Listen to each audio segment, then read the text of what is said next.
इतिहास वीरों की कहानियों से भरा हुआ है। कभी ये कहानियां हमें दर्द देती हैं, तो कभी गर्व से सिर ऊंचा कर देती हैं। ऐसी ही एक महान कहानी है गुरु गोविंद सिंह जी की। एक हाथ में तलवार और दूसरे हाथ में क्या, अन्याय के खिलाफ वो एक तूफान थे।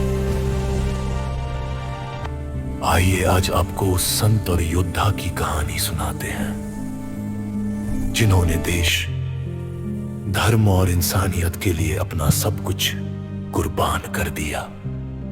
पटना साहिब की पवित्र धरती पर उनका जन्म हुआ। बचपन के कुछ साल उन्होंने वहीं बिताए। उनके पिता गुरु तेग बहादुर जी उस समय दूर दूर तक धर्म का संदेश दे रहे थे। जब पिता वापस लौटे तब परिवार आनंदपुर साहिब की ओर आ गया। यहीं से उनके जीवन की असली शुरुआत हुई।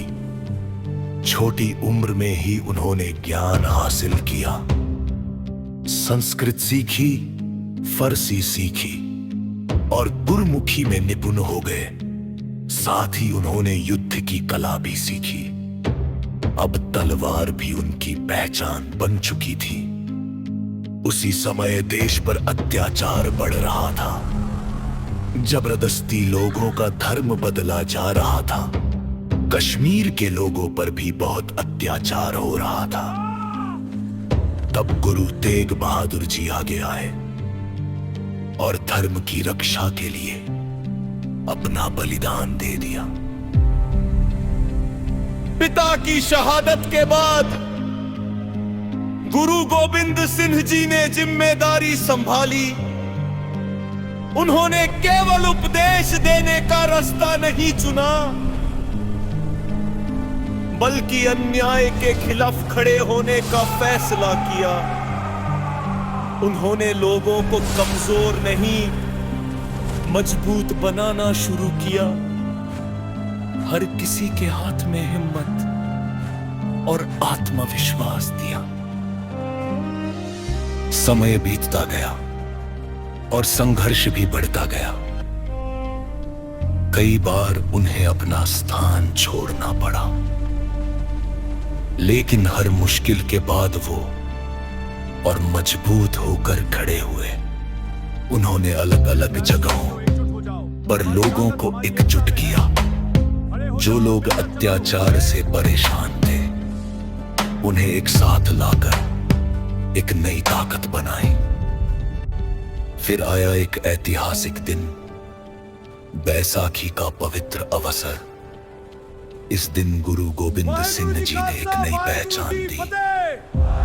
खालसा पंथ की स्थापना की। उन्होंने लोगों से साहस की परीक्षा ली। जो सच्चे थे, जो निडर थे, वही उनके साथ खड़े रहे। खालसा का मतलब था निडर, सच्चा और न्याय के लिए लड़ने वाला। हर सिख को एक नई पहचान मिली। केश, कड़ा, कंघा, कृपाण और कच्छा, ये सिर्फ चिन्ह नहीं थे, बल्कि एक जीवन जीने का तरीका बन गए। अब एक नई शक्ति तैयार हो चुकी थी, जिससे दुश्मन डरने लगे। लेकिन संघर्ष खत्म नहीं हुआ। मुगल शासक और आसपास के राजा सब मिलकर आनंदपुर साहिब पर हमला करने लगे। लंबे समय तक घेरा डाला गया। खाने पीने की कमी होने लगी, लेकिन हिम्मत कम नहीं हुई। आखिरकार हालात ऐसे बने कि गुरुजी को आनंदपुर का समय था, चारों तरफ खतरा था और उसी अंधेरे में उनका परिवार उनसे बिछड़ गया। उनकी माताजी और दो छोटे साहिबजादे अलग हो गए। ये पल बहुत दर्द भरा था, लेकिन गुरुजी ने हिम्मत नहीं हारी। छोटे साहिबजादों को पकड़ लिया गया, उन्हें डराया गया, धर्म बदलने के लिए मजबूर किया गया। लेकिन उन मासूम बच्चों ने भी अपने पिता की तरह हिम्मत दिखाई। उन्होंने झुकने से मना कर दिया। इतनी छोटी उम्र में भी उनका साहस पहाड़ जैसा था। आखिरकार उन्हें जिंदा दीवार में चिनवा दिया गया, लेकिन उन्होंने अपना धर्म नहीं छोड़ा। उधर बड़े साहिबजादे भी युद्ध में बहादुरी से लड़ते हुए शहीद हो गए। एक पिता के सामने उसके चारों बेटे शहीद हो गए, लेकिन उनके हौसले में कोई कमी नहीं आई। गुरु गोविंद सिंह जी ने सिखाया कि सच्चाई के रास्ते पर चलना ही सबसे बड़ी जीत है।